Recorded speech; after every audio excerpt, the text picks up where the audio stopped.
François. Mais vous êtes venu, c'est formidable. Et vous avez raison d'être venu, car figurez-vous que ce soir, c'est la Saint-Baudelaire. Comme à peu près chaque fois que je pose les pieds sur une scène de théâtre en ce moment, c'est la Saint-Baudelaire. Et à cette occasion, je vais me muer pour vous en médium. Mais ne vous attendez pas à me voir avec une boule de cristal ou une table tournante, non. Je vais faire cela avec le cœur d'abord, c'est la moindre des choses. Je vais le faire aussi avec un petit rituel. Et surtout, je vais le faire par le biais de l'art. Car, mesdames et messieurs, si ce soir médium il y a devant vous, en la personne de votre serviteur ici présent, c'est médium artistique, s'il vous plaît. Bien, allons voir si notre invité de ce soir est prêt à apparaître. Allons-y. Mesdames et messieurs, amis de la poésie, de la musique et du théâtre, j'ai ce soir, en vertu des pouvoirs qui me sont conférés par ma médiumnité artistique, l'insigne honneur et l'immense joie de vous présenter mon ami, mon maître, mon idole. J'ai nommé Monsieur Charles Baudelaire, à qui je vous demande de faire un accueil des plus chaleureux.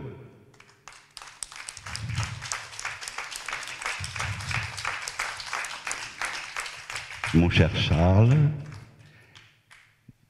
merci d'être parmi nous ce soir.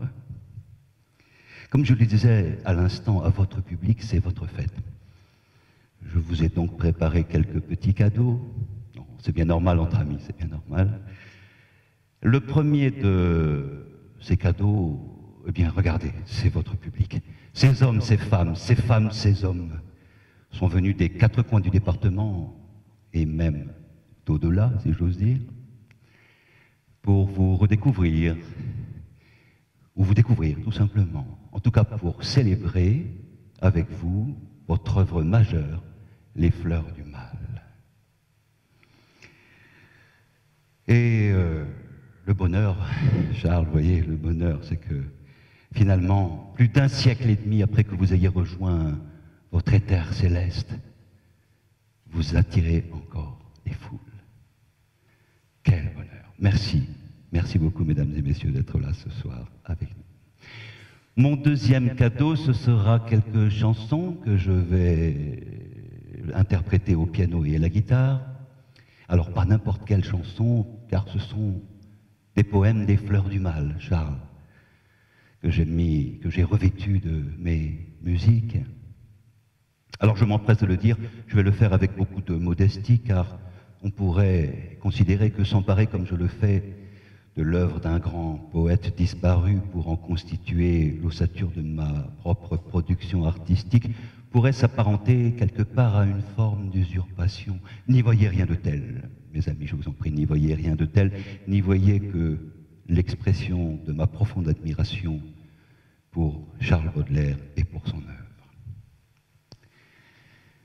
Modestie encore, car oui, il me faut oser poser les pieds sur les traces des grands qui ont chanté Baudelaire avant moi. Ferrat, Ferré, Reggiani, Lavilliers, j'en oublie bien sûr, et Jean-Louis Murat, qui chante encore Baudelaire dans notre région, notamment de nos jours. Et Georges Chelon, alors Georges Chelon qui a mis en chanson l'intégralité des Fleurs du Mal. Vous vous rendez compte, 100 poèmes transformés en 100 chansons, qu'il chante en s'accompagnant à la guitare. Formidable, un grand coup de chapeau à Georges Chelon, je n'ai plus mon chapeau, tant pis. Un grand coup de chapeau à Georges Chelon au passage. Modestie encore, car comme vous l'aurez constaté, je n'ai pas pu venir ce soir avec mon grand orchestre symphonique, ce qui n'aurait pas tenu sur cette scène minuscule. Vous comprenez bien, vous me croyez, j'espère, messieurs, dames, hein? Non, pour ma part, je considère que les poèmes de Charles Baudelaire sont tellement beaux qu'il n'est peut-être pas forcément utile de les revêtir d'une grande musique symphonique, comme certains l'ont fait, à juste titre certainement. Pour ma part, et vu mes moyens aussi, peut-être que c'est bien d'essayer de le faire avec une musique plus intimiste. Voilà. Je compare souvent les poèmes de Charles Baudelaire à des belles filles. C'est vrai qu'elles sont belles dans leurs grands manteaux, dans leurs grandes robes, avec des pierreries et tout ça. Mais c'est vrai que l'été, dans leurs petites robes légères, c'est pas mal non plus. Voilà. Mon troisième cadeau, eh bien, ce sera ce tableau que vous voyez là, ou plutôt que vous ne voyez pas, car je préfère en garder la teneur par devers moi jusqu'au moment de l'offrir à Charles Baudelaire. Je ne vous en dis pas plus long, Charles. Sachez seulement qu'il s'agit de votre bonheur de fantôme. Voilà, trêve de bavardage, je vais commencer mon petit récital avec un poème qui est tout à fait caractéristique de ma démarche, puisque vous voyez, ce poème est intitulé « La mort des amants ». Dans le titre, on peut lire le mot « mort ». Dans le deuxième vers, le mot « tombeau », etc. Alors on pourrait croire que ce poème est triste. Que nenni, messieurs, dames, que nenni. Dans ce poème, Charles, vous évoquez l'éternité de l'amour. Or, pour nous, Homo sapiens, Cro-Magnon, quoi de plus merveilleux que l'amour, surtout lorsqu'il se teinte d'éternité. Voici la mort des amants.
Des divans profonds comme des tombeaux et d'étranges fleurs sur des étagères écloses pour nous sous des cieux plus beaux, usant à l'envie leur chaleur derrière. Nos deux cœurs seront de vastes flambeaux qui réfléchiront leur double lumière. Dans nos deux esprits, ces miroirs jumeaux,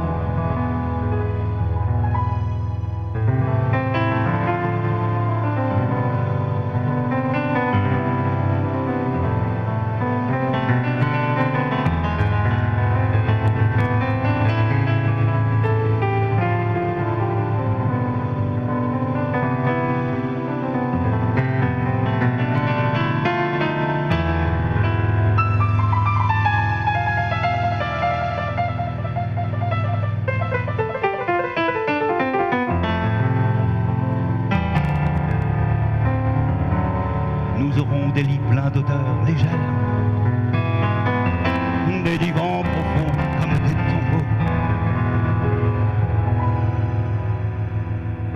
Un soir fait de roses et de bleu mystique, nous échangerons un éclair unique, comme un long sanglot chargé d'adieu.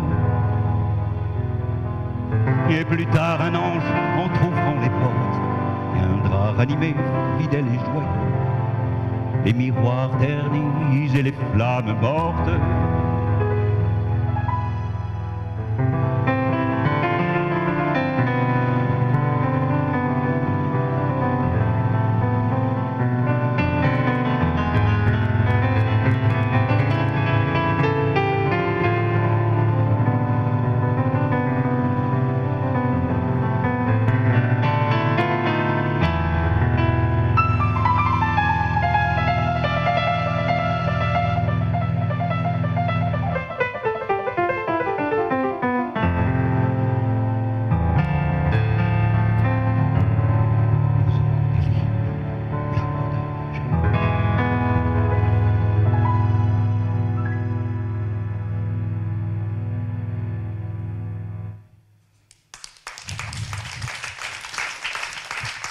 Merci. Alors, Charles, ça vous a plu? Votre public semble apprécier. Je vais donc poursuivre sur ma lancée avec cette fois-ci un poème tout à fait heureux et joyeux, sans la moindre ambiguïté. Ce poème, vous l'avez intitulé « L'âme du vin ». Dans celui-ci, vous donnez la parole à notre boisson nationale en passe de devenir universelle, j'espère. Et le vin prend la parole pour s'adresser à son buveur, l'homme. C'est une gigue samba jazzée. La gigue, vous connaissiez à votre époque, Charles, mais la samba et le jazz sont des choses qui nous viennent des Amériques. Voilà ce petit mélange, l'âme du vin.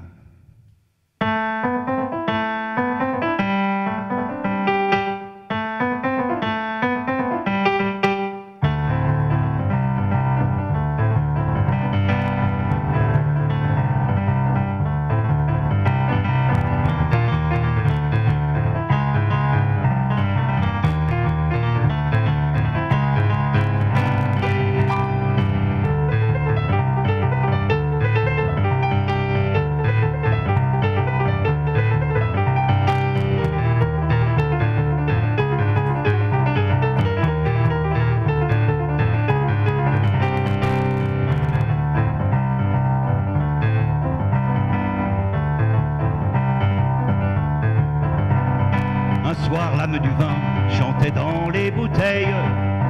Homme, vers toi je pousse aux chairs déshéritées, sous ma prison de verre et mes sirops vermeils, un chant plein de lumière et de fraternité.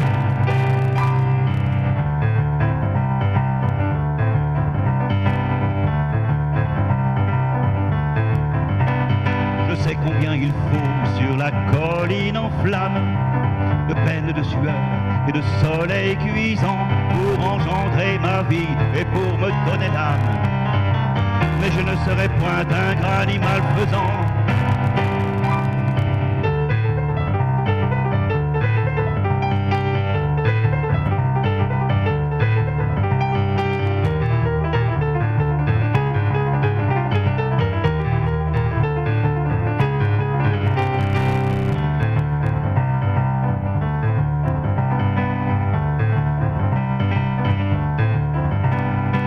J'éprouve une joie immense quand je tombe dans le gosier d'un homme usé par ses travaux, et sa chaude poitrine est une douce tombe où je me plais bien mieux que dans mes froids caveaux.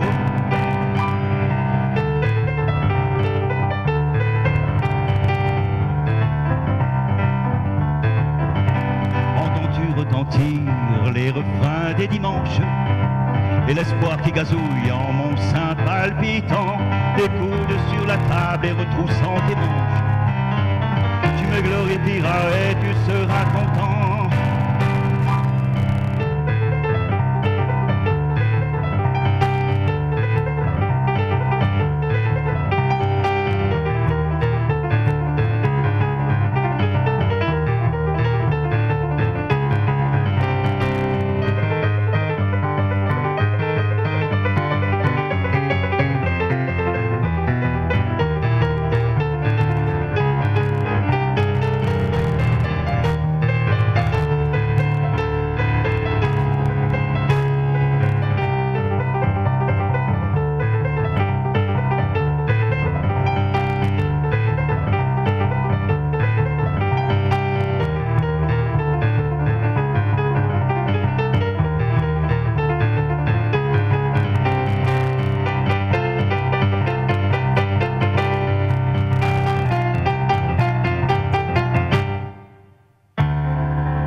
J'allumerai les yeux de ta femme ravie, à ton fils je rendrai sa force et ses couleurs, et serai pour ce frêle athlète de la vie l'huile qui raffermit les muscles des lutteurs.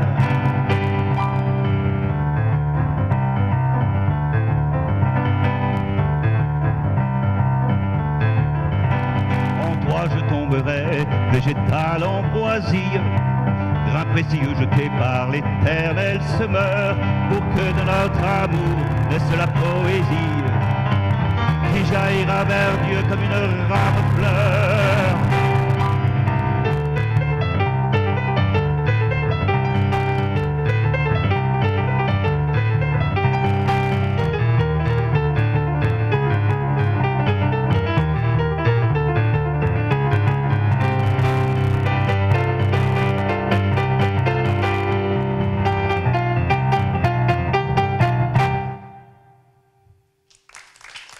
On m'a même dit un jour, non Lou, t'es bien gentil, mais je vais pas à ton concert là, parce que moi, Baudelaire, ça me donne des cauchemars.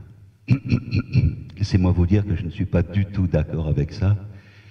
Baudelaire, c'est pas toujours triste, il ne m'a pas fallu fouiller longtemps dans les fleurs du mal pour y trouver des poèmes tout à fait jubilatoires.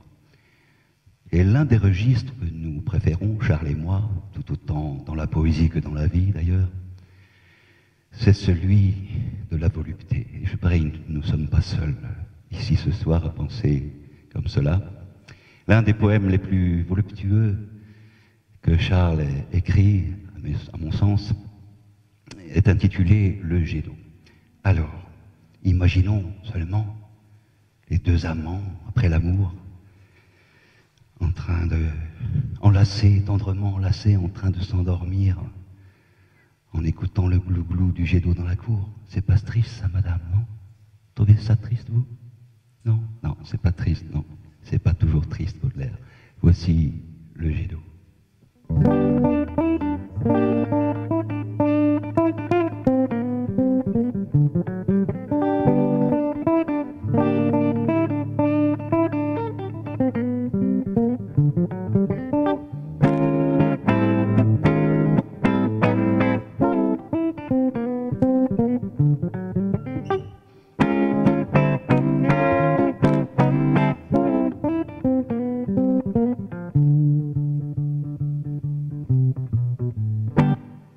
Tes beaux yeux sont si là, belle amante, reste longtemps sans les rouvrir. Dans cette pose nonchalante où ta surprise le plaisir.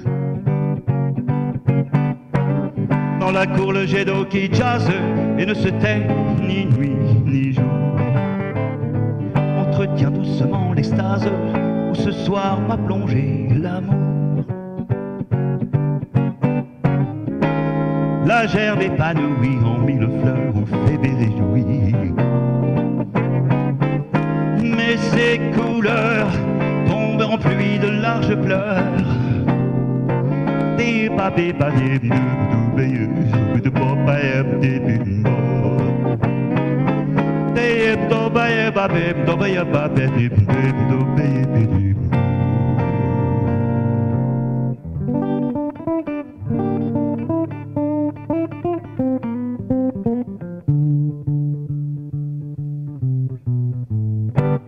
Ainsi ton âme qu'incendie l'éclair brûlant des voluptés s'élance rapide et hardi vers l'espace de cieux enchantés. Puis elle s'épanche mourante en un flot triste de langueur qui par une invisible pente descend jusqu'au fond de mon cœur. La gerbe épanouie en mille fleurs où bébé réjouit. Mais ces couleurs tombent en pluie de larges pleurs.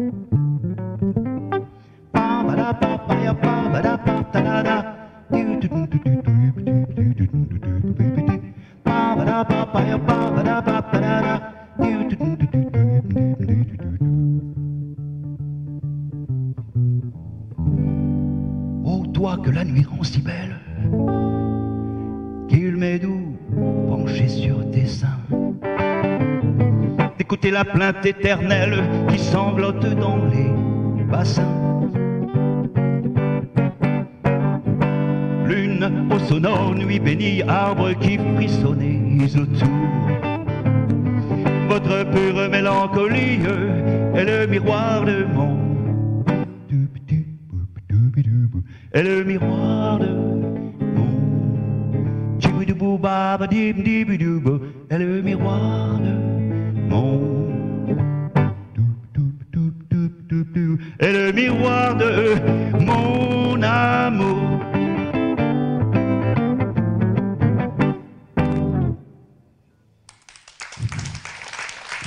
Merci.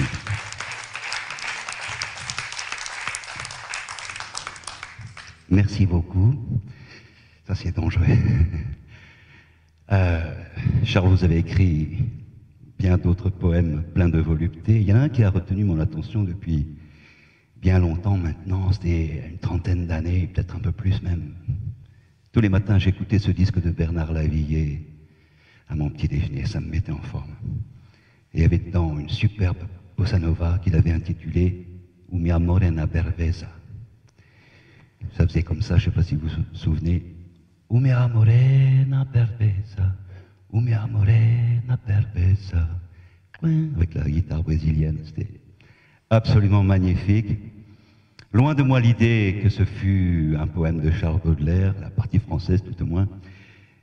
Et bien évidemment, quelle ne fut pas ma surprise lorsque je me suis penché sur les fleurs du mal pour y trouver les chansons que je vous chante ce soir, d'y trouver ce poème, sans les refrains en portugais du Brésil, bien sûr, et de constater que c'était du Charles Baudelaire. Évidemment, je me suis empressé d'en faire ma propre version.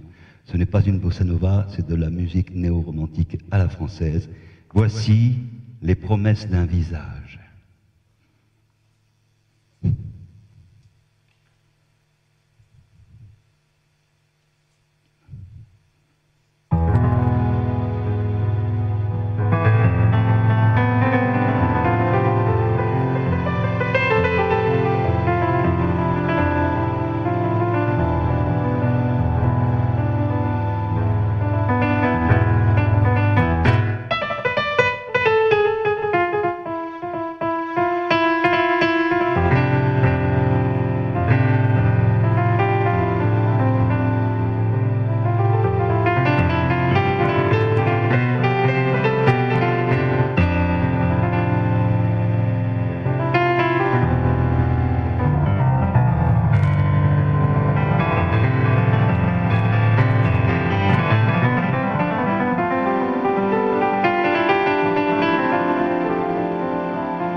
Pâle beauté, tes sourcils surbaissés, on semble couler des ténèbres. Tes yeux, quoique très noirs, m'inspirent des pensées qui ne sont pas du tout funèbres.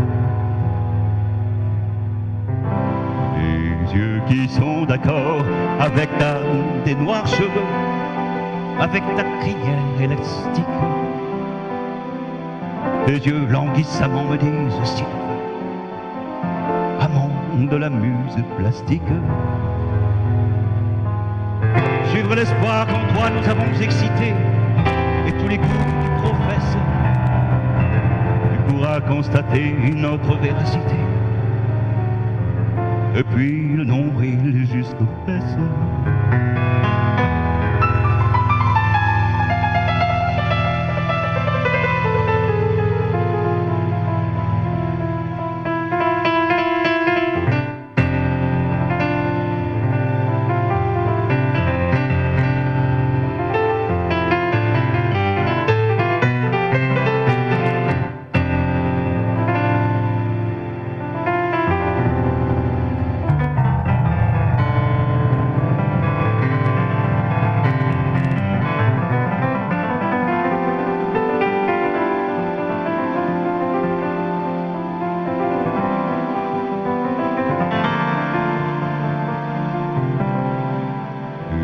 Trouveras au bout de deux beaux seins bien lourds, de larges médailles de bronze,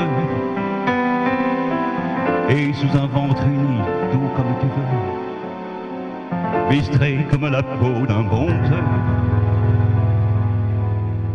une riche toison qui vraiment est la sœur de cette énorme chevelure, souple et brisée qui d'égale l'épaisseur.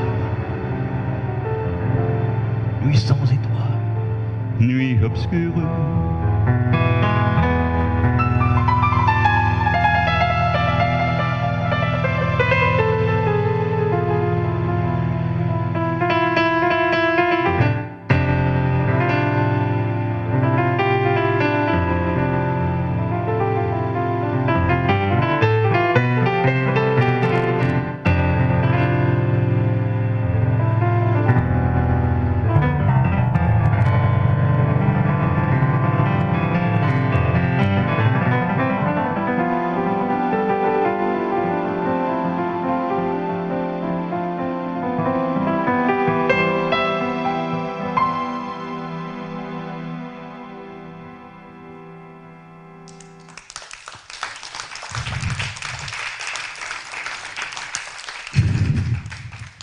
Merci. Il y a un autre domaine, une autre dimension que nous aimons beaucoup, Charles et moi, c'est celle du voyage, ou si vous préférez, de l'exotisme. Et justement, Charles a écrit un poème où ces deux dimensions, le voyage et la volupté, se marient de manière totalement harmonieuse. Ce poème est intitulé « La chevelure ». Alors, imaginons encore. Charles Baudelaire en train de humer les cheveux de sa belle pour y retrouver les fragrances épicées qu'il a connues jadis au Mascareigne, lorsqu'il avait 20 ans. Je vous parlerai de ce voyage, vous allez voir. Madame, c'est pas triste, hein? Non? Je vous vois mal. Non, c'est pas triste, non. Ah, je reconnais ta voix, Nathalie. Eh bien non, non, c'est pas triste, non, je suis pas fou, il n'y a pas que du triste chez Charles Baudelaire. Voici donc ce poème intitulé, je suis complètement perdu, La chevelure.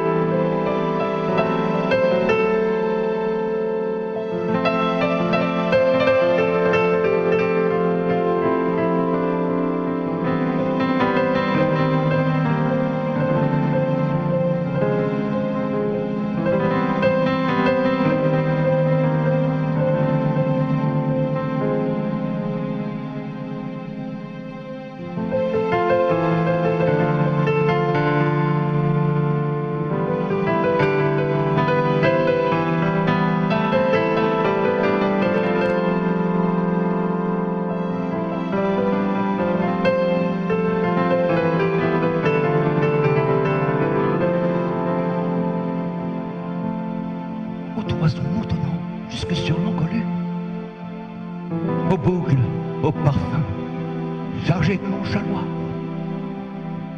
Extase pour peupler ce soir l'alcôve obscure. Des souvenirs dormant dans cette chevelure, je la veux agiter dans l'air comme un mouchoir.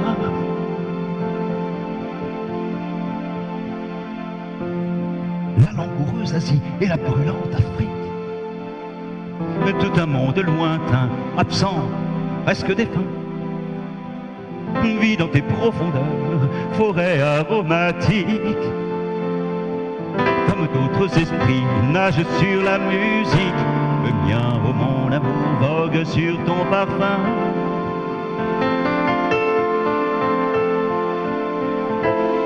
J'irai là-bas où l'arbre et l'homme plein de sève se pâment longuement. Sous l'ardeur des climats forteresses, soyez là où le timon lève. Tu contiens, mer d'ébène, un éblouissant rêve.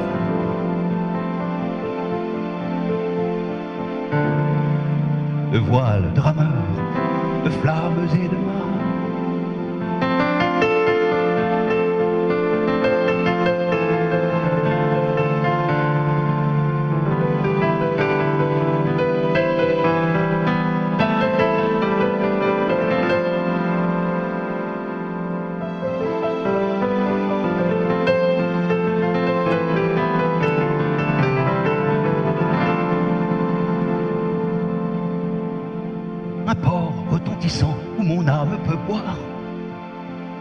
à grands flots, le parfum, le son et la couleur, où les vaisseaux glissant dans l'or et dans la moire ouvrent leurs vastes bras pour embrasser la gloire.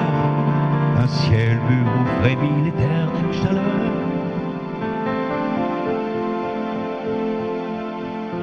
Je plongerai ma tête, amoureuse d'ivresse, dans ce noir océan où l'autre est enfermé,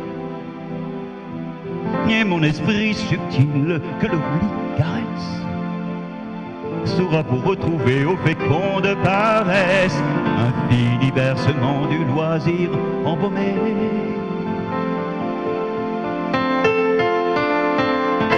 Cheveux bleus, pavillon de ténèbres tendues, vous me rendez l'azur du ciel immense et rond sur les bords duvetés de vos mèches tordues. Je m'enivre ardemment des senteurs confondues,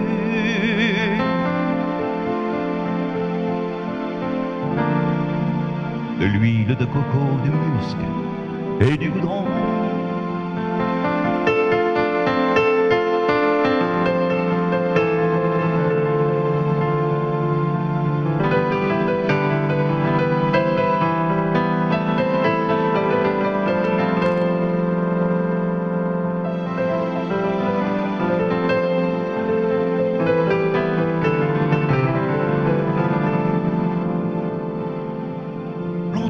Toujours ma main dans ta crinière lourde sèmera le rubis, la perle et le saphir,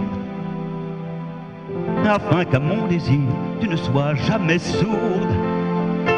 N'es-tu pas l'oasis où je rêve et la gauche m'allongerai le vin du souvenir?